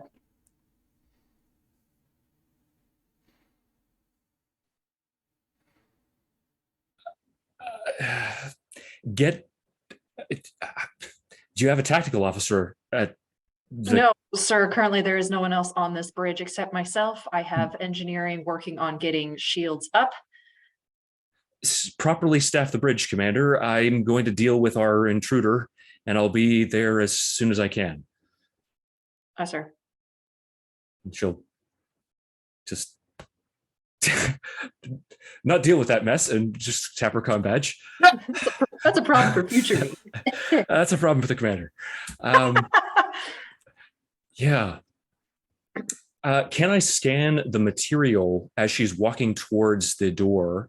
Yes. Phaser at the ready. Mm-hmm. Is this the composition of a Federation vessel? Yes. Looking at the hallway and its design, what I can scan outwards, does it look like a steam runner class vessel, or might it be one of those hollow transports like in Star Trek Insurrection that were designed to like create a civilization or to transport people through this holographic illusion? It doesn't look like that, no. But that was a very good guess. It doesn't look like that. It actually looks like an old version of a Miranda class. It looks maybe about 30 to 40 years out of date. Now that the holo emitters are offline, do I detect some kind of like division between what is recognizable as our ship, yes, like Steam Runner, and it just Let me describe it to you this way. Yeah. Imagine if someone had the Steam Runner and you carved out a very perfect, just a perfect kind of cube or rectangular shape, and then you replaced it with the same kind of composition, but of a different vessel. So literally someone cut out, removed that part, put in another part. Interesting. All right. But it Then- blended together perfectly. You can see the division. Like if you were to walk down the hallway and curve, you'd see where your ship starts and where this other vessel, wherever it's from, wherever it came from, begins. Do I detect some kind of bizarre spatial anomaly that might suggest that, like, there is literally a transition point between our vessel and another one that's been sort of superimposed? Now you're thinking with angles. All right, that's good. I like where your mind's at, Captain. You do. You do. You're picking up some chronotons, some temporal disturbances. Then No! I was actually just about to contact Commander Jasanaman and relay those scans. Seriously, you did not remind me of that, but so I'm going to contact Commander Jasanaman and inform him of that. Beautiful, beautiful, beautiful, beautiful. I'm so glad you're reaching out to Commander Jasanaman, because Commander Jasanaman, you open your eyes. You find yourself standing, not in the hallway where you were, but you are standing in the medical bay, actually. You're standing in the middle of the medical bay, and you look around and you see several staff members, nurses, doctors. They're all lying on the floor. They appear to have been, well, shot by phasers. They don't appear to be dead at first glance. Maybe some of them are. You're not sure. But you are currently holding a phaser right up to the head of a particular Vulcan diplomat. And your head is throbbing. Your hands are ice cold. And you have this terrible, terrible itch directly in the center of your back. You know those itches you get where you just can't get to them unless you're super limber? Got to get the spouse to come over and be like, hey, honey, you can scratch that for me, please? Right? You know, or you get like a back scratcher, even a back scratcher, just in that spot. And it just fucking burns. It itches so bad. But your comm badge chirps, Commander Jasanaman, and you hear your captain calling out to you. What do you do? Jasanaman here. Commander, we seem to have encountered some bizarre form of chronometric interspatial rift that's transposed another vessel into ours, or created a gateway between them. I'm sending you the tricorder data now. Thank you, Captain. I'll start to look at the transport. What's the data? Well, do I have a tricorder? You do have a tricorder, because Okay. I'm not going to I completely didn't know if mirror it was you. destroyed. So I will take a look at the tricorder data, and I get the general meshing description. Yeah. Captain, I need a minute. I don't know if we have a minute, Commander, but I assume it's going to be important. Yeah, doesn't matter. Need a minute. I click off. Life signs of the people in this immediate area. Everyone is still alive but unconscious. They've been stunned. Okay. Phaser has been recently fired. One I'm holding. Oh, yeah. Several Okay. times.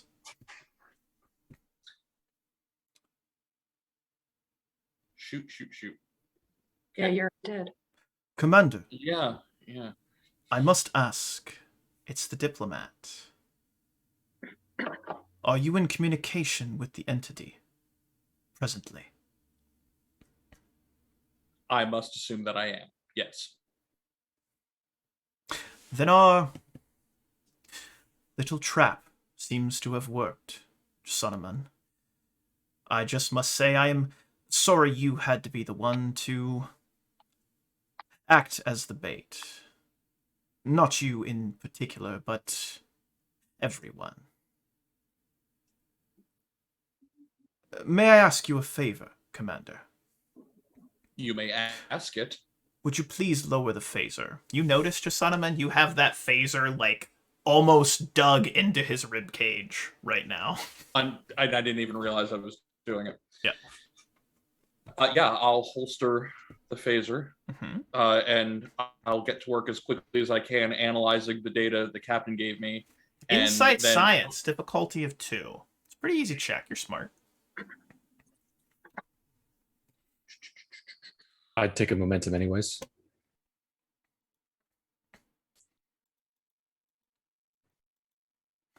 Rin's just like, let me get the power back on. Please. You think I should take a momentum? It usually is beneficial. At least My concern is if I'm taken over by an entity, you may need that momentum to deal with me momentarily. usually if you have a focus in something, we get that momentum back. You have a better chance of getting it back. I have theoretical experimental physics and Starfleet history. I think I can apply at least one of those 100%. to figure out what's going 100%, Commander Jasanaman. 100%. All right, Make it happen. then we'll do that. That's a good thing to do. Okay, that's a success. So here's what you pick up. What do I got? Here's what you pick up. The connection with this chronoton, this temporal energy that you're picking up, it's weak. It's weak right now. In fact, whatever devices or energy, whatever is creating this connection to the past, it's weakening, and it's weakening very rapidly. So your captain should probably get out of that section quickly if he wants to not be sucked into whatever vortex this stuff's going to be ripped into. But do you have any specific questions that I can answer for you? That's the most important thing that you discover. It's dissipating quickly. Do we have a source? Yeah, there's a couple of tiny black boxes that exist around the ship. There's actually 2 that remain. And also, you yourself seem to be giving off a bit of temporal energy in this moment. I don't know if this counts as a question like related to that, but where are they? Do I know where they are based on that? Exactly where they are, yes. Okay. There's one on deck 1, and there's one on deck 13. Excuse me, deck 10. One on deck 1, one on deck 10, and me, and I'm on deck 4? No, I moved. I'm in sickbay now. You're in sickbay, which I believe is deck... Oh, it's not deck 10, excuse me. Deck... We're going to say deck 6, because I don't know. Offhand. So 1, 6, and 10. Immersion ruined. So 1, 6, and 10 have... All right. Captain Hagen, evacuate decks 1, 6, and 10. Get the hell out of there as quickly as you can. And also, don't trust anything I say from now on. Something's wrong with me. As he ends that statement, Commander Jasanaman, you're going to have to bear with me for a moment. Humor me. His voice seems to change, and he starts to cough. And this kind of whispered voice comes out. Nothing can stop us. And Commander Jasanaman, the last thing you feel is a Vulcan neck pinch as you go unconscious. Good. There you go. All right. Captain, we're going to pivot over to the chief engineer, because I believe the chief engineer wanted to try to get main power back on. So chief engineer, you get back to engineering. And it's a little frantic. But what would you like to do? Was told to get the main power back online, that the risk was worth it at the particular moment. I like it. Well, that's going to be a control engineering difficulty of 2.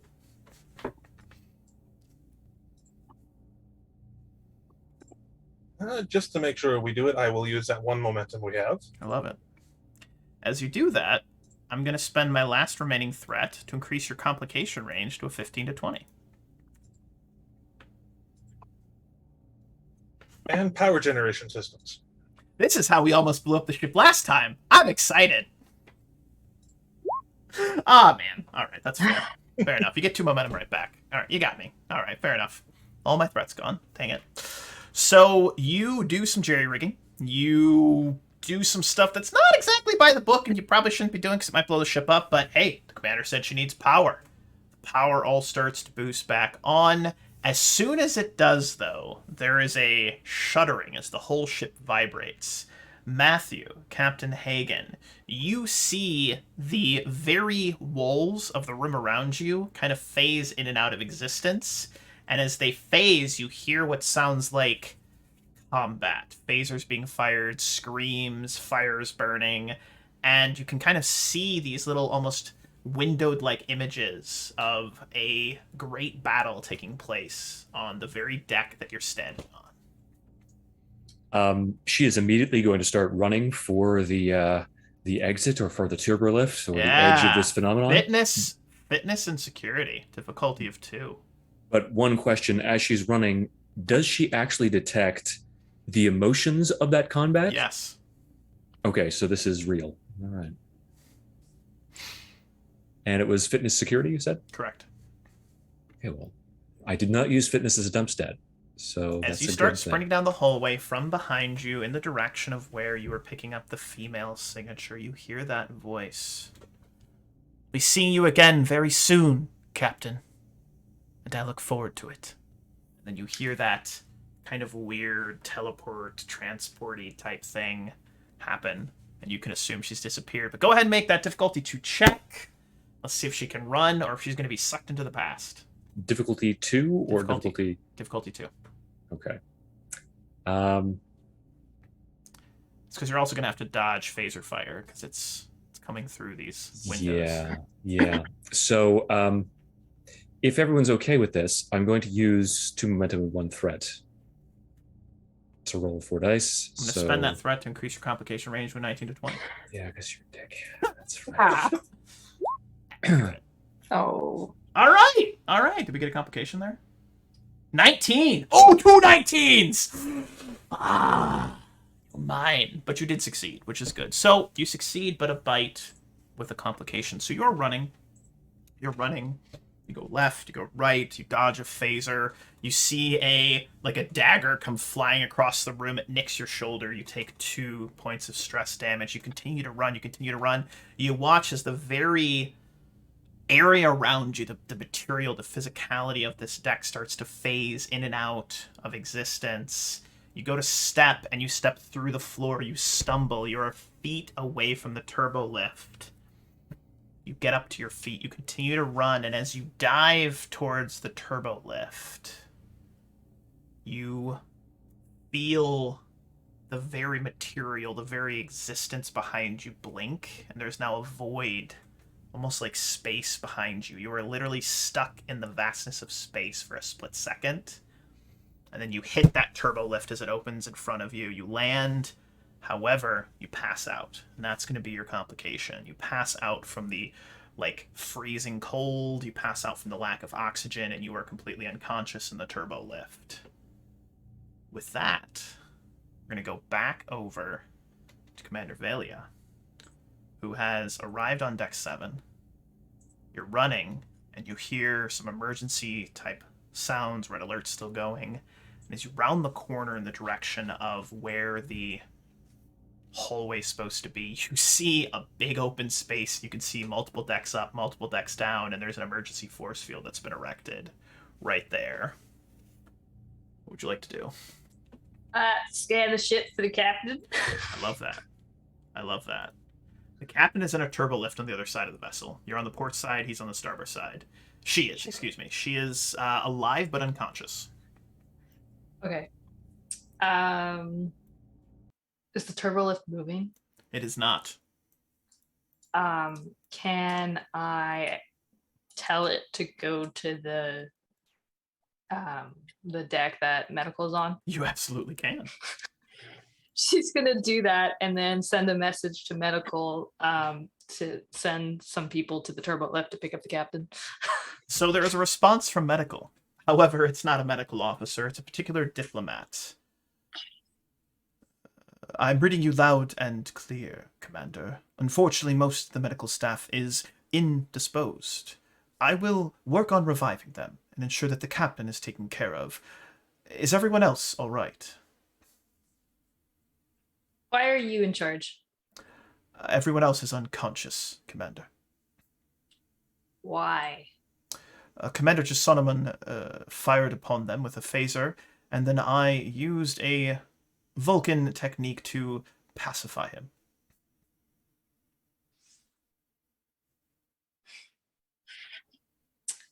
Gosh, what is happening? Vulcans don't lie, so I mean. I'll be right there, and she's gonna head towards medical. Very good, Commander. Thank you for your timely assistance. Back on the bridge. Before that, if I could. Oh, yes, please, take it away. She would like to lock down medical from here if she could. You absolutely may. So he can't leave. I love it. You lock down medical. Anything else? No, and she heads that way. Beautiful. Back on the bridge. We see Commander Mitchell. We see this Prometheus-class vessel charging weapons. And it is as though... I'd like to describe it to you, the feelings. And I know that feelings are something that you keep pretty chill. But the feeling of the situation is, imagine, if you will, that you were in a forest and you see this ravenous, angry beast before you, a bear or a wolf or some sort of wild cat, and it's hissing and snarling. You see all of this Prometheus-class weapons, all of them charging up, all of the phaser banks, every torpedo tube is charged and primed and ready to go. You're just about to get the shields up, and then it simply turns, heads off, away from the Boudica, and a few moments later it seems to blink out of existence, as though it has entered a wormhole or entered some sort of warp. And it has gone off of sensors, it's gone off of visuals, the shields raise on the Boudica, but you find yourself alone in the vastness of space. What would you like to do with this information? Cancel red alert. Red alert is canceled.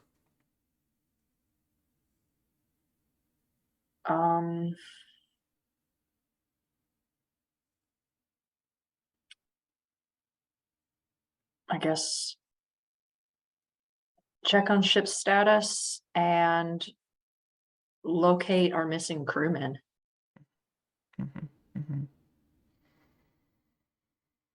The missing crewmen are, well, they're missing.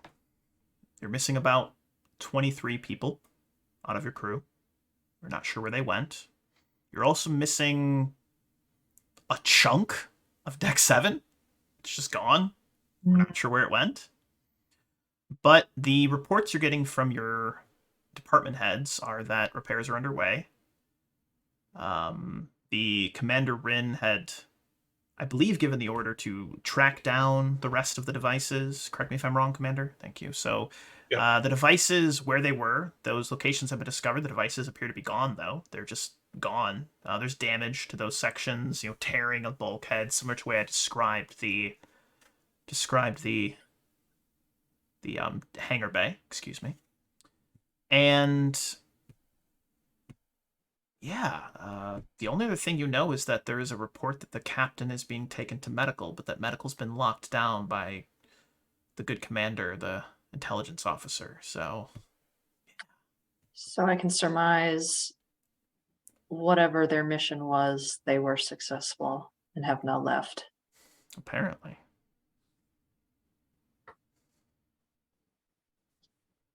I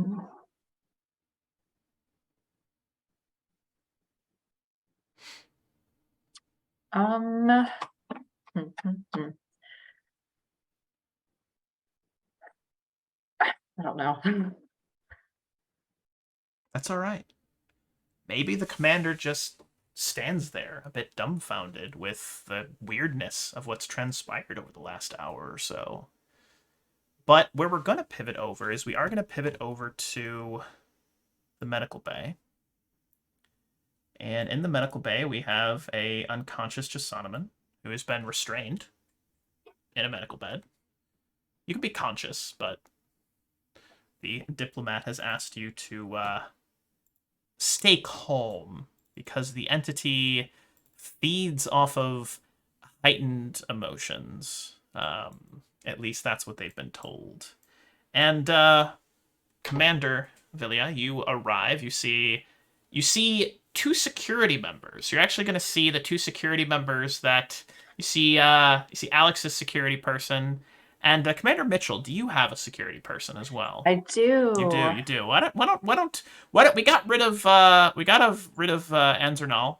He bolted. He went off to do other things, right? But I believe you have one. What is your? Is it Man? Man. Man. All right, perfect. Man. Cation? Mhm. Yes. I love it. He is. I know Cations are supposed to be like smaller than humans, but he's Yeah. like, he's a big guy. He's a big one. He's a big guy. He's big like, kitty. he's a teddy bear wall. I love it. I love it. I love it. So we've got pretty much everyone is represented as far as players. But do you open the door, Commander? What do you do, Commander Samina? What do you do? Yeah, she'll open the door. Perfect. You see the Diplomats standing next to Commander Jasanaman, who is currently restrained in a medical bed. He is talking with the good commander about how he feels, what's going on, does he hear things, and I don't know what information Commander Jasanaman is providing, but we'll leave that up to you. But you see the scene that I have presented here before you. And what are the security officers doing? Are they coming with me? Are they there? They before were me? assisting the captain. The captain has Okay. regained consciousness in this moment. Captain, you are with us. Just you're not feeling very good. You've got really bad frostburn, basically. You've got probably some damage to your lungs from being devoid of oxygen for about 2 seconds, and you're not feeling great. Samina will go up to the captain. How are you? And rasping slightly, she says, there have been worse days. And she'll just kind of nod and she'll check the medical thing to see how she's doing. Thank God it's the future, otherwise she'd be dead. Love living in the future. Oh, joy. She'll turn to Jasanaman. Status update? Unknown. Currently alive, functioning normally, far as I can tell. But possibly possessed? Not really sure. Also, I had a tricorder. I still have a tricorder. Not sure what happened to it, but don't trust that tricorder. Or me. Absolutely not. Can I see it anywhere in the room, the tricorder? It's on the floor next to the medical bed off to the right-hand side there. Does it look normal? Sure it does. You want to touch it? You want me to, I know you do. Maybe. I don't know. All the cool kids are doing it. She's not gonna touch it. Just me, the one cool kid. I just wanted to be clear that you wanted to lower the force field and step into the zone with the know black. who I am, and I know what I'm about, and I made it. I love it. Samina will check his medical status on the computer. He looks perfectly fine. A little, maybe like some slightly elevated hormones, breathing a little bit more rapid, heartbeat a little bit more intense than it should be, but seems normal. And I don't see anything else in him. No. But I'm going to give you this. Nothing readily strange, but you take a second glance, that kind of, that insight that you just have, that natural instinct of things aren't quite as they seem. That's why you're good at your job, right? His brain waves, his brain patterns, they seem to be changing, as though both his own thoughts and the thoughts of more than one other, many others, are existing alongside those brainwaves. She takes note of that. And she'll turn to the ambassador. And ask him what happened in here. The ambassador gives you the TLDR. He came to with Commander Jasonam holding a phaser up to his head. The commander then got a message from the captain. He then talked the commander down, and then when the commander didn't lower the phaser, he Vulcan neck pinched him to put him unconscious. Can I hear this? You absolutely can. You're conscious but restrained. My own words may not be super trustworthy, but definitely he is lying. And I know he's a Vulcan, but he's lying. About which part, Commander? About not knowing more about this. He specifically referred to me as bait, actually, all of us, but me specifically. Commander, I have done no such thing. I have not lied. Simply, the questions that you wish answered haven't been directly asked. At that, I think the captain is actually going to stumble slightly off of the biobed that she's been laying on. And with a rather sardonically cocked Vulcan brow, that is going to look at him and say, well, what questions do we have to ask to elicit any kind of straightforward answer from you? Because you haven't given us a single one. Man, we'll be right behind her, kind of like Like holding her up, yeah, like that. The diplomat, he will almost grimace for a moment. He'll show a slight amount of emotion. Captain, I apologize for the vagueness, but speaking in front of your commander is likely not the best of ideas. The commander is currently not himself, and is possessed by an aspect of an entity that was released by a different crew roughly a year ago. We have been hunting that entity ever since its release. You are familiar with the Q? Every first-year cadet knows about the Q. These beings, this being itself, is in some ways similar to them, but far more malevolent. So it's what Kirk came into contact with every second week in his career. I laughed. He doesn't. You could say that, Captain. Commander Jasoniman, if you are in control, would you mind if I had one of the medical personnel put you under for a moment? As I am not 100% confident in my own abilities to logically and rationally work through anything right now, I leave my fate in the trusted hands of medical personnel. Sleeping, no time for rest.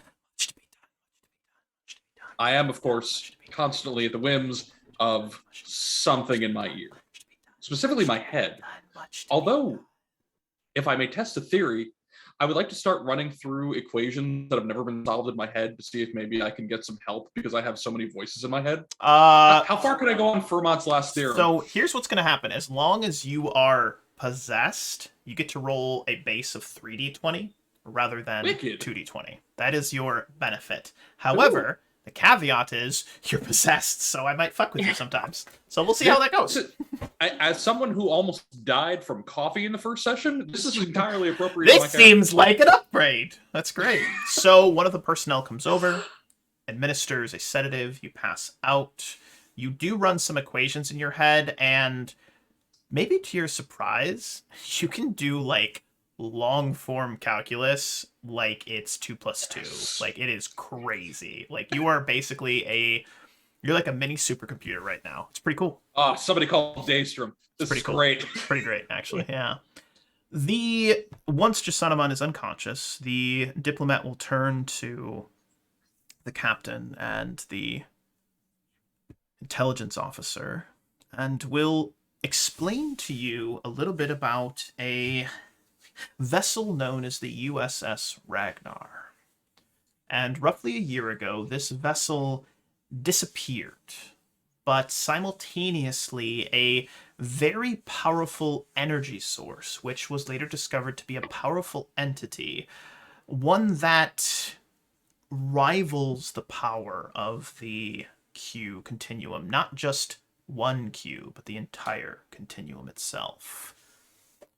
And they have been trying to hunt this entity. It seems to be able to shave off elements of itself and use those elements to manipulate time and space. They're not sure as to what its purpose is, but like most malevolent entities, it doesn't seem to be good, and it has already cost many lives. There was a bit of intel that indicated the entity might be interested in starting a war between the Federation and the Klingon Empire. And so this vessel was used as bait to see if they could draw it out. And, well, it seems to have worked. And because of the certain actions of a certain science officer, they seem to have maybe captured a portion of that entity inside of him that they can maybe study and understand a bit better. And really, that's the long and short of it, Captain. Business as usual with regards to the Federation, I would say. Not in the least. You endangered innocent members of this crew. And she just kind of wheezes in a bit of rage and is unable to complete that sentence or that thought. And she kind of gestures towards Commander Velia. Sorry, I missed Samina. the last 3 seconds. Samina, yes. This is not conduct becoming of Starfleet or the Federation. It's abhorrent, using people, as you put it, bait.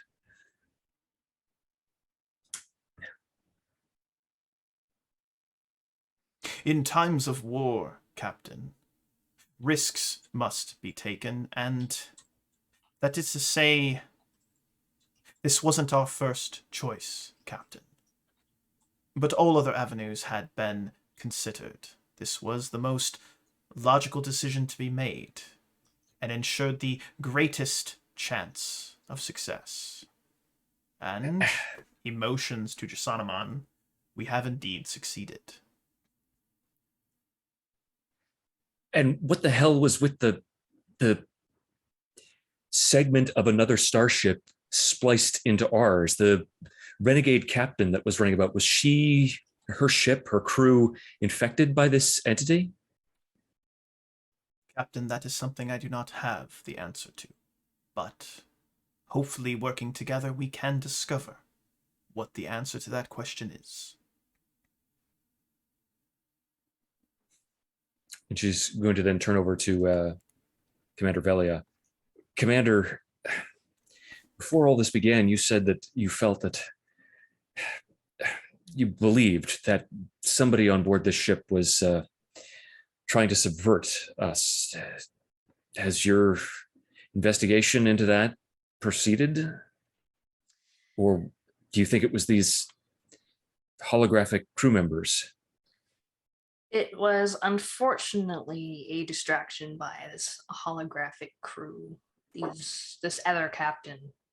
I had received, on my way to see you actually on deck 7, another message saying you were the prime suspect, and that made no sense at all. So all the red flags were blowing off at that point.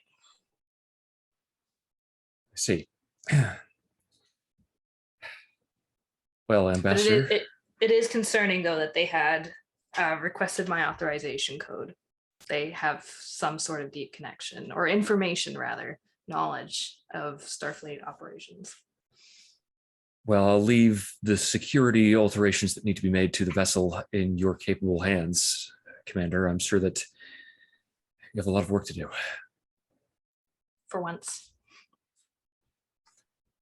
I think you'll be drowning in it very shortly. Yes, Captain. Turning back to the ambassador. Anything else to disclose, Ambassador? No, Captain. I believe I've shared with you all that I can. However, we do still have a rendezvous with a particular admiral to make.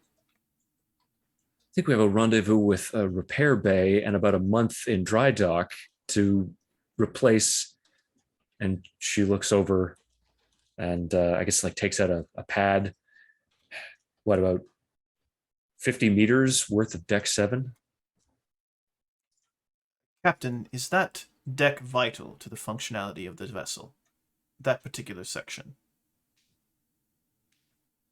Let me ask you, if you had a hole in your body, wouldn't you want that patched up before you went into combat, Ambassador? You get a little smile from the ambassador, actually. A moment of emotion showing. You make a fair point, Captain. We're going to pivot away from that scene, though. We're going to go back to the bridge where a couple of other crew members have arrived to take their stations. Commander, you've maybe taken a position in the captain's chair as you are acting as the commander on the bridge right now, and I'll drag a couple of folks over to the bridge, and one of the crew members mentions, Commander, we have an incoming hail from, it's Priority 1. Oh god, oh no. It's Admiral Eddington. It's voice only. Should I patch her through? Yes. And the voice comes over. It's an automated message, actually. And it simply states, this is the Admiral Eddington. We are on the Klingon border. The Klingons have fired. The ship is damaged. I don't know how much long we can hold out. We're at war. Gods help us all. And that, my friends, is where we'll end today's session. But great job, everybody. That was super fun. I had a good time. Had a good time. There we go. How's everybody feeling? How's everybody doing in this moment? Oh. I feel pretty good about all the choices I made, actually. As the resident mad scientist who served as a science experiment, yeah, not too bad. Gonna have to get, used to the voices, try and figure out what's true and what's not. But hopefully, I can rely on my crewmates to help me determine what is real and what is a hallucination. I guess it's not a hallucination. I feel like this is Jasoniman's dream come true. Like he gets to experiment on himself so that he gets first person knowledge of what this is like. I have focus specific to this, so yeah. Beautiful. Wow. That's beautiful. That's And absolutely beautiful. Beyond the power issues, Rin has absolutely no idea about anything that's gone on. I love that, by the way, that he has no idea all this fucking crazy shit went on. He's just like, oh, I fixed the black box. I got the power back on. Everything's fine. What do you mean there's a section of the ship gone? What? I had a theory early, and I was going to start just going, Arch? I was just going to start walking around. I thought for a minute, I was like, that's what it was going to be. Well, my friends, I want to say thank you so much. I hope it was worth the wait. I had an absolute riot. Y'all did a fantastic job. And, yeah. Any final thoughts, questions, comments, or concerns before we end tonight's stream and wait another week for episode 3? Beautiful. Fun, well, just like last week or a couple weeks ago. Lots of fun.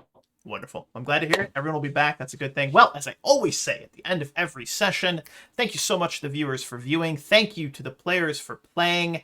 Happy gaming, everybody. We'll catch you guys next time for episode 3 of Star Trek Mell next Sunday at 7 p.m. Eastern, 6 p.m. Central, etc., etc. All that good stuff. Good night, everybody.